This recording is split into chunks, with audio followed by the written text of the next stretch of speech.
In this video, I'm going to show you how to replace this lower engine splash shield on this Volkswagen Beetle. Let's get into it. Underneath the vehicle, if your vehicle still has a splash shield, you want to take these screws out. Use a T25 socket. There's two on this side and two on the other side. Then grab the shield and pull it towards the back of the vehicle. Now take the shield, and half of these are going up and the other half are going to come down. Get those lined up like that. And then put the bolts in, or the screws. Two on this side and two on the other side.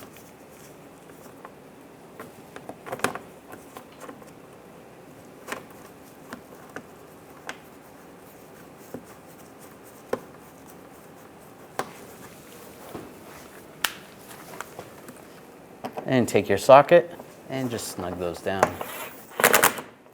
Do the same on the other side. When only the best will do, demand TRQ. The only company that lets you view before you do.